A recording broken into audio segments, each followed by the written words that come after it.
bersama dengan Mas Gema Guyardi, founder dan CEO dari Astronaci International. Selamat pagi Mas Gema. Selamat pagi. Apa kabar Mas Gema? Baik, luar biasa. Ya, terima kasih sudah bergabung bersama kami di Market Bus di Power Breakfast Mas Gema. Oke, ada beberapa hal yang kemudian ingin kita bahas. Yang pertama adalah terkait dengan diterapkannya kembali lockdown di Shanghai. Seberapa signifikannya hal ini kemudian terhadap pasar global ataupun mungkin IHSG to be exact? Selamat pagi pemirsa, saya Gema Guyardi dari Astronaci International. Dengan adanya lockdown di Shanghai, mungkin kalau cuma lockdown saja belum berdampak signifikan, tetapi fear-nya ini akan mulai ketika reason yang sesungguhnya adalah memang terbukti bahwa ada gelombang COVID yang cukup signifikan, karena di Indonesia sendiri sudah mulai naik lagi, ya ada kenaikan 30% kemarin. Dan kita perhatikan ada news juga hari ini bicara tentang ada varian baru di mana Omicron, penyintas Omicron bisa kena lagi. Jadi pada saat adanya China dari Shanghai terus kemudian nanti merambat ke state-state yang lain, ini yang ditakutkan berikutnya adalah perlambatan ekonomi Cina. Nah, kalau perlambatan ekonomi Cina sudah didengungkan, biasanya itu dampaknya sekitar 3-5 bulan ke Indonesia dan itu akan mengguncang market kita sih harusnya. Jadi yang ditakutkan itu selalu adalah slowing growth daripada ekonomi Cina ataupun Amerika. Nah, ini yang menjadi problem nanti. Mudah-mudahan lockdownnya hanya sementara karena mereka nampaknya masih buka tutup.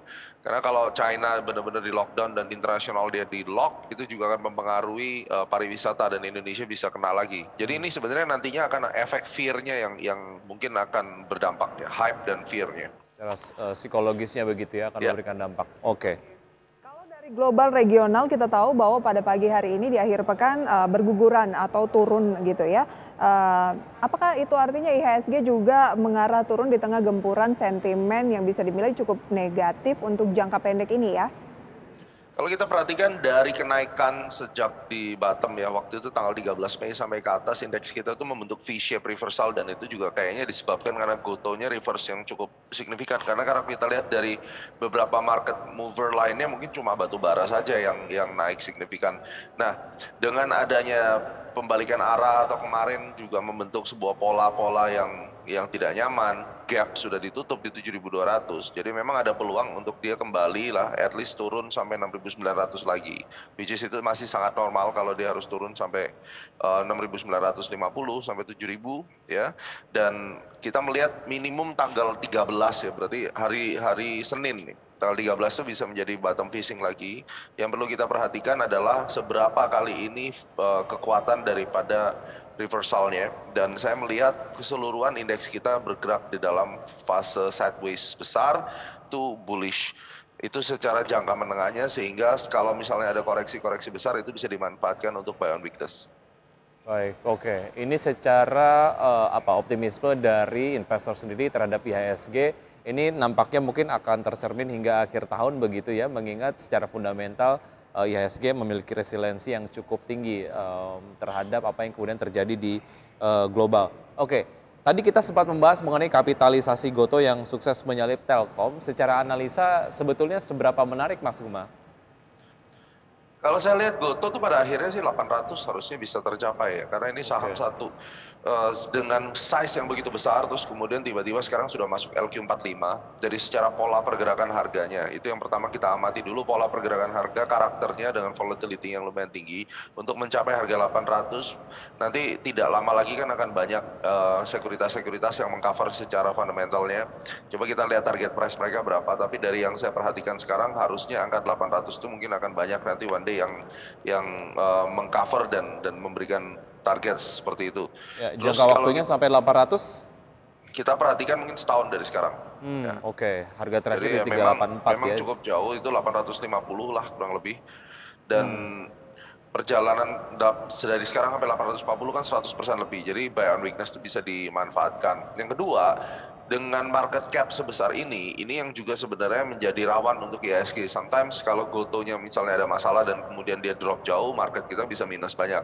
Sehingga saya percaya kalau dia sudah masuk LQ45, mungkin behavior daripada price action atau pergerakan harganya pun harusnya akan lebih wise gitu dalam dia bergerak, karena ini akan mempengaruhi satu bursa ya.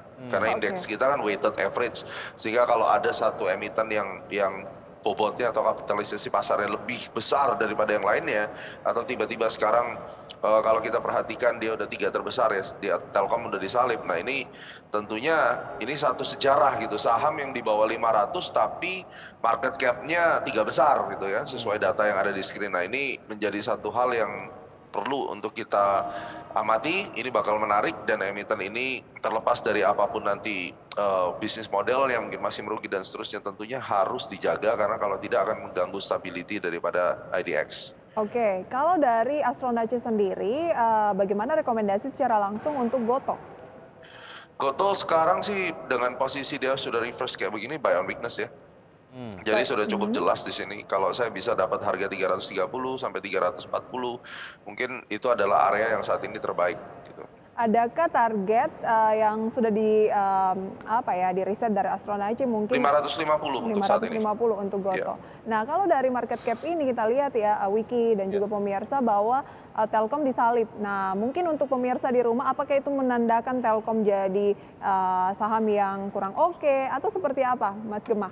Oh enggak begitu sih. Kalau yang disalip sama dia kan market kapitalisasinya. Jadi terlepas dari market cap-nya besar atau kecil sebenarnya tidak relevan kalau kita bilang market cap-nya kalah besar lalu kemudian Telkom lebih jelek, itu tidak relevan seperti itu. Tapi ya kita tahu pencinta Telkom sudah tahu karakter Telkom. Ya, sekarang misalnya dia sedang melemah ya dia sedang menuju ke level katakan 3.800. Nanti sampai 3.800 dia akan konsolidasi lagi dan naik lagi ya. Telkom memang cara pergerakannya seperti itu, karakter daripada harga seperti itu.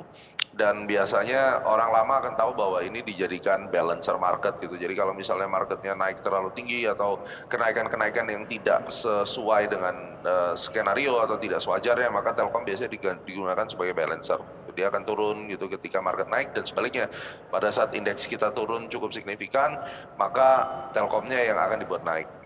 Oke, dan secara proyeksi juga untuk sektor telekomunikasi ini kemudian masih dinilai menarik begitu ya Mas Gemah ya? Sektor telekomunikasi ini kita lihat-lihat tidak semua menarik dalam in terms kalau misalnya short term traders misalnya ya. Jadi kan kita tahu ada Indosat, terus kemudian ada Telkom dan Excel. Secara keseluruhan mereka berbeda karakternya. Yang paling banyak sideways-nya justru Excel. Itu tidak begitu menarik. Jadi tidak bisa kita generalize seperti coal misalnya. Oh, coal itu menarik ya. Memang setuju karena harga coalnya naik dan kemudian harga saham-sahamnya juga rata-rata naik semua. Tapi kalau telco kita tidak bicara per sektor tapi pure individual. Ya, untuk MDKA sendiri seperti apa analisanya Mas Gemah? Ya, jadi ini kalau Anda sadar baru pertama kali mungkin Astronaci di IDX Channel itu hampir semuanya mining gitu. Kenapa? Karena sebenarnya kita lagi nungguin banking untuk segera naik dan MDKA ini terkait dengan pelemahan US dollar, pelemahan daripada gold maupun penguatan daripada gold dalam hubungannya kepada US dollar. Nah, kalau kita perhatikan dengan adanya hubungan yang cukup erat antara MDKA dan gold dan kemudian secara long term gold ini masih memiliki satu peluang untuk terus naik, maka kita melihat dengan weekly trend ya, itu kecenderungan bahwa si MDKA ini harusnya masih bisa terus lanjut naik sehingga ketika kita sambil menunggu market-market yang lain, saya rasa buy on weakness di saham MDKA ini bisa dipertimbangkan. Karena MDKA sendiri paling bagus cara trading strategi atau investment strateginya ketika dia melemah, itu adalah the best moment untuk kita beli. Sedangkan batu bara kita tahu saya tetap stay pada ITMG ataupun PTBA ataupun Adaro karena dengan oil yang saya melihat berpeluang 145 sampai 150 per barrel ini menyebabkan nanti substitutnya which is itu batu bara juga harganya akan naik. Anda bisa tetap pantau di Dow Jones Coal ya. Maka kalau itu terjadi ya seyogyanya saham-saham coal ini akan terus ditarik lagi, apalagi TMG memang ada peluang untuk dia kembali lagi ke level 45.000. This is the moment. Dan untuk itu di akhir semester 1 dan masuk di semester 2 2022 saya tetap melihat secara big picture atau big story-nya coal ini akan tetap leading. Nah di samping itu kalau kita perhatikan biasanya rentetannya kalau coal naik maka metal miningnya akan ikut. Dari semua metal mining yang cukup established sebenarnya timah sama Inco ya. Nikel ya nikel ya, di nikel ini yang kita perhatikan Inco yang paling leading dan paling memungkinkan untuk memberikan profit karena behavior daripada pergerakan harganya juga cukup baik. Sekarang lagi terkonsolidasi, jadi strategi tetap buy on weakness untuk Inco. Dan yang terakhir adalah jelas Akra ya. Akra ini sebenarnya hampir jarang sekali saya rekomendasikan, tetapi by the fact kita melihat bahwa sejak Februari sampai sekarang kenaikan Akra ini sangat bisa dibanggakan, dan kemudian oil sebagai bisnis yang berhubungan dengan oil ini memiliki satu dampak positif, dan buy on weakness bisa digunakan. Target price kita cukup lumayan ya, ada 1380 sampai 1400. So ini bisa menjadi pertimbangan sambil kita menunggu sektor-sektor yang biasanya kita tradingkan. Oke, MDKA juga hari ini ada informasi akan melaksanakan RUPS, mungkin bisa menjadi acuan untuk pemirsa di rumah ya. Saya sampaikan kembali ya, untuk data yang kami terima dari Astronaci Pak Gema, buy MDKA itu di 5150 sampai 5250, support resisten tadi saya sudah sampaikan. Kemudian Inco buy di posisi 7.700 sampai 7.800. ITMG di 34.200 sampai 34.250 dan buy Akra di 1.120 sampai dengan 1.130. Support resisten tadi sudah kami tampilkan. Benar begitu ya, Mas Gema? Ya, dan itu bisa berubah nanti seiring dengan perjalanan marketnya. Jadi tetap buy on weakness, cuma Anda yang tentukan sendiri entry-nya di mana, kemudian stop loss-nya di mana. Yang jelas dengan TV research seperti ini kita berikan target price-nya dulu, dan kita sangat himbau secara profesional. Saya berikan disclaimer bahwa Anda harus tentukan di mana best entry-nya, karena bisa berubah di tengah-tengah dan saya tidak bisa mengupdate Anda ya. Tapi yang jelas ini merupakan satu saham yang secara long run harusnya kalau kita beli di harga yang baik, buy on weakness, kita bisa dapat return. Bagaimana dengan saham-saham berbasis vol lainnya yang harganya jauh lebih rendah daripada ITMG? Analis Anda seperti apa, Mas Gema? Saya kemarin habis dapat profit lumayan Arigato Money-in di Adaro ya, kurang lebih sekitar 10-an sampai 11%, di Club Academy juga dapat. Jadi Adaro dan ITMG dari pengamatan saya behaviornya sekali lagi itu adalah kayak saudaraan. Jadi kalau misalnya ITMG-nya naik kenceng, Adaro ini nggak terima, ikut juga dia naik. Demikian juga kalau Adaro digas naik ke atas, ITMG-nya nggak terima, saya juga harus naik.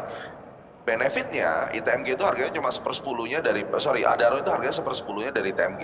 Sehingga sebagai alternatif, kalau Anda modalnya kurang dari Rp3.500.000 investasinya, maka silahkan lirik Adaro. Karena Adaro ini juga sebuah perusahaan yang dikelola dengan baik, ownernya juga oke, corporate governance-nya bagus. Jadi dua saham tambang ini menurut saya adalah favoritnya Astronaci. Kalaupun Astronaci harus memberikan rekomendasi saham batubara, pastinya 3 ya, kalau nggak ITMG, Adaro atau PTBA.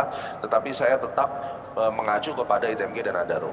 Untuk influence daripada saham batubara yang small cap, saya rasa ada Indika ataupun kita yang mid to small cap ya, Indika atau Doit ya, itu adalah dua saham yang bisa menjadi referensi lagi kalau memang maunya adalah scalper, terus kemudian buat scalper maksud saya, dan kemudian kita trading di jangka waktu yang lebih pendek, hit and run-nya. Saya juga pernah kemarin kasih rekomendasi Doit dan itu make money gitu. Jadi saya bisa certified dua saham ya, at least ITMG dan batubara itu untuk conservative investor itu bisa dipertimbangkan. Oke, saya yakin ketika Pak Gema tadi mengatakan bahwa sempat untung di Adaro, bukan flexing Pak Gema ya, tapi mungkin hendak membelikan kita kopi. Yes. Bercanda Pak Gema. Oke, 2 menit menjelang pembukaan perdagangan, selain sektor batubara begitu ya, kemudian juga tadi Anda sampaikan komoditas nikel, di luar itu mungkin properti dan konstruksi yang jarang dibicarakan ini ada peluang nggak, Mas Gema? Properti dan konstruksi ini harus kita pertimbangkan ketika sektor rotationnya kembali ke mereka, which is sekarang di era tahun 2021, 2022 pasca COVID, rotation sektor itu tidak seperti tahun 2009, 10, 11 di mana mereka berurutan. Sekarang sangat random, dan secara nalar saya melihat bahwa fase pre-endemi ini belum suportif untuk sektor-sektor seperti properti dan konstruksi. Ini harus kita perhatikan. Artinya apa? Kita tidak membeli mereka dulu ketika hype-nya itu bukan di sektor ini. Hype-nya ini sekarang ada di komoditi, hype-nya mungkin ada di banking, jadi jangan kita mampir ke sana. Bagaimana buat orang yang nyangkut? Ya sabar saja, mau tidak mau, karena saya juga ada nyangkut-nyangkut juga. Kalau bicara konstruksi, siapa sih investor Indonesia yang nggak nyangkut? Siapa sih investor Indonesia yang nggak kena prank di Januari 2021? Saya ada, tetapi mengatur portofolio strategi, jangan stay atau stuck pada yang nyangkut itu. Mari kita cari dari sektor yang lain sehingga total kerugiannya sudah bisa di cover di tempat yang lain. Itu saran saya. Ya, lalu bagaimana dengan sektor perbankan, Mas Gema? Ada chance nggak untuk kemudian dicermati? Oh selalu dong. Kalau Gema kan orang tahu selalu pecinta kalau nggak BRI, Bank Mandiri. Tapi kali ini kita kembali lagi ke Bank BRI. BRI tetap menjadi yang terbaik untuk saat ini. Silakan menunggu buy and weakness. Saya sedang menunggu kalau bisa dapat rezeki beli di 4.100, di 4.200 untuk saham BRI. Apa yang Target menarik dari BRI dibanding dengan yang lain dan juga target yang Mas Gema mau sampaikan tadi? Ya, target saya sih minimum 4.900 dan idealnya tahun ini di 5.200 kalau bisa. Ya, jadi kalau kita bisa dapat harga 4.100 sampai 4.200 itu rezeki. Kenapa BRI bukan yang lain? Sebenarnya antara BRI dan Bank Mandiri sama-sama bagus. Hanya saja kali ini kalau sudah secara fundamental sama-sama bagus, maka kita turun ke skala berikutnya, yakni secara price action lebih menguntungkan yang mana. Dalam hal ini adalah BRI, dan kita mau lihat karena ada satu price promise gitu ya, bahwa dia bisa mencapai ke 4.900 lagi. So kita cari harga termurah lah untuk kita bisa beli. Oke, secara price performance gitu dari BBRI yang tercapture dari 3 bulan, 1 bulan, dan 1 minggu, semuanya sedang berada di tren merah. Apakah ini sebetulnya secara tren akan mendekati level yang kalaupun memang mau buy on weakness, semakin dekat ke level itu, Mas Gema? Iya, saya berharap indeks terus turun sih, dan hari ini kan udah turun nih, udah bagus sesuai dengan plan, karena plan Astronaci adalah tanggal 10 atau 13, berarti atau Jumat atau Senin itu baru bottom, seperti yang tadi saya sampaikan sebelum market buka. Kita harus sabar menunggu, begitu tanggal 13 bottom, mudah-mudahan sahamnya dikasih ARB semua ya. Kita berharap kalau market merah ARB aja sekalian gitu, supaya kita bisa nampungin di harga yang murah gitu ya. Nah ini berarti kita berharap BRI-nya bisa turun lebih jauh dan kita makan di bawah nanti. Baik, karena memang fundamentalnya juga masih sangat solid Oh begitu iya. ya. Jadi kayak berat nih Pak untuk ARB kalau misalkan BRI ya. Tapi Kita harapannya nggak pernah sih tahu untuk karena ARB cuma 7% kan. baik. Jadi sebenarnya 7% itu kalau ada panik pun akan ARB. Nah, diperhatikannya kalau ARB ya kita siap masuk. Karena secara fundamental hanya di Indonesia saya rasa yang paling kuat ya, net interest marginnya besar, dan kemudian ketika COVID banking masih bisa untung tuh negara kita memang sih luar biasa sih. Memang masyarakat Indonesia top pokoknya. Oke, baik. Kita ke update pergerakan dari IHSG. Sejauh ini Capture. terlihat melemah 0,7% di level 7.134,170. Tentu saja ini terus bergerak. Secara prediksi IHSG harian hari ini dari Astronaci seperti apa, Mas Gema? Kita sedang menunggu bottoming. Itu yang menjadi fokus utama kita. Dari sisi financial astrology-nya, kita menunggu tanggal 10 atau tanggal 13 itu harus terjadi swing low. Itu sudah kita publikasi minggu lalu sebenarnya. Jadi dengan adanya pelemahan hari ini dan kemudian misalnya tanggal 13 itu naik atau 13 bottom terakhir dan 14 naik, maka itu mencapai kita punya target. Sehingga bersabarlah dulu untuk bisa melakukan buy on weakness, dan kita mengincar saham-saham yang secara jangka menengah itu bullish dan sekarang sedang terkoreksi.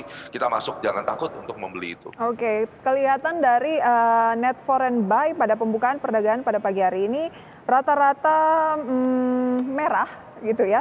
Meskipun masih dilakukan pembelian misalnya BRI, kemudian juga ada RO, BMRI, Pegas, dan emiten-emiten yang apa ya secara kapitalisasi cukup besar, semuanya itu merah tetapi masih dilakukan pembelian oleh investor asing. Artinya ini tetap dikumpulkan di harga yang rendah dan strategi ini yang patut dicontoh begitu ya Mas Gema? Benar, dan sekarang indeks kita sebenarnya sudah hijau secara candle. Artinya apa? Harga sekarang ini lebih tinggi daripada harga pembukaan, maka candlenya hijau. Tapi tetap dia harus ke 7175 karena itu ada lubang atau common gap yang dibuat, dan kita sedang menunggu aja. Pokoknya secara Astronaci harga sih sudah mencapai area koreksi gitu ya, tapi secara tanggal mungkin kita akan berikan kesempatan sampai tanggal 13. Oke, ada MDKA tadi yang naik beranomali gitu ya, Telkom juga naik 0,49%, Pegas juga menguat. Lebih lengkapnya pemirsa, kami tampilkan data informasi seputar pembukaan perdagangan pada pagi hari ini, di mana IHSG turun 0,48%, namun terus berlanjut dan pelemahan sudah semakin dalam mendekati 1%. Jakarta Islamic Index LQ45 juga melemah. Ini seiring dengan bursa global dan Asia juga yang sedang tertekan seiring dengan penantian data inflasi Amerika. Baik, berikutnya adalah saham-saham yang masuk ke dalam jajaran top gainers, diantaranya adalah IP, Netvi, Doit, dan SGER dengan penguatan masing-masing 5,33%, 2,67%, 0,48%, dan 0,4%. Sementara data yang sempat tercapture pada pembukaan tadi, BBCA turun 1%, BBRI turun 0,89%, BBNI turun 2,3%, Telkom sempat turun 0,25%, meski akhirnya berbalik arah menjadi positif. Mas Gemma, dengan peluang balik lagi gitu ya, gempuran dari sentimen eksternal inflasi Amerika Serikat ini, perlu panik nggak untuk akhir pekan ini? Kalau ternyata turunnya dalam. Oh, harus dalam. Kita berharap justru kalau nggak dalam kita yang panik. Jadi turunnya kali ini secara cycle harus dalam supaya dituntaskan. Bila perlu tanggal 13 juga dalam sekalian. Dan kita bisa mulai buy di situ. Kasihan dong yang udah punya, terus kalau turun dalam belum sempat jual hari ini. Kan cuma 2-3 hari lah, nggak akan ngaruh lah buat mereka. Tapi ya kalau pengguna margin yang harian ya memang agak pusing ya. Cuma ya market is market gitu, dan kita cuma membaca cycle-nya, ya kita ikutin saja. Yang jelas tanggal 13 nanti kita akan coba untuk buy on weakness di beberapa saham yang lain. So that's the Astronaci way. Kita fokus kepada time cycle sehingga kita tahu tanggal berapa harus beli, tanggal berapa harus jual. Oke, BBRI nampaknya sesuai dengan apa yang Anda tadi harapkan ya. Sejauh ini bergerak melemah masuk ke dalam jajaran top losers melemah 0,8%, tapi kemudian yang masuk top gainers yang penguatannya paling signifikan yaitu adalah IPPE menguat 5,33%. Apa yang sebetulnya dicermati oleh investor terkait dengan IPPE ini, Mas Gemma? Oke, kita perhatikan IPPE ini harusnya market cap-nya nggak terlalu besar ya, karena terus terang saya juga nggak terlalu familiar untuk saham-saham begini.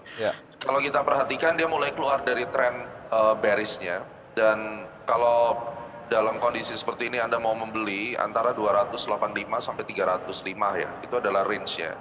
Stop loss-nya tentu pada saat dia turun di bawah 250 itu mesti consider stop, dan kenaikan dari saham ini kita bisa melihat di angka ya antara 500 sampai 450, itu adalah targetnya. Oke, satu pertanyaan lagi nih Mas Gemma terkait dengan komoditas tadi Anda sangat merekomendasikan untuk coal, kemudian juga nikel untuk menengah panjang. Kalau gas alam bagaimana? Karena pada Selasa kemarin sempat menyentuh rekor tertinggi sepanjang sejarah, dan kalau kita lihat saham seperti energi, kemudian pegas, dan yang lainnya yang berkaitan dengan gas juga sempat banyak ramai-ramai dibeli oleh investor. Semenarik apa saham-saham seperti ini? Kita tahu natural gas sedang naik dan memang Pegas terdampak secara langsung. Saat ini Pegas berada di area support dan ada gap ya sampai 1760. Setidaknya buat para investor pecinta Pegas ini bisa melakukan pembelian harusnya. Buy on weakness sekarang di 1675, Anda bisa melihat 1650 sampai 1680 itu adalah range buy untuk saham Pegas ya. Dan seandainya dia terjadi koreksi normal sampai 1580 aman gitu. Kalau untuk ENRG? Saya ENRG tidak begitu suka dengan cara geraknya, bukan berarti jelek. Tetapi scalper biasanya atau para trader yang memanfaatkan momentum dengan tren yang bullish seperti ini, Energi Mega Persada bisa dilakukan pembelian juga. Cuma kembali ke resiko masing-masing, saya berikan saja di bawah 210 Anda mesti cut. Baik ya, Mas Gemma Guyardi, founder dan CEO Astronaci Internasional. Terima kasih atas analisa dan juga waktu yang sudah disempatkan. Sukses selalu untuk Anda, sehat selalu, sampai jumpa. Sehat selalu. Selamat pagi. Pagi.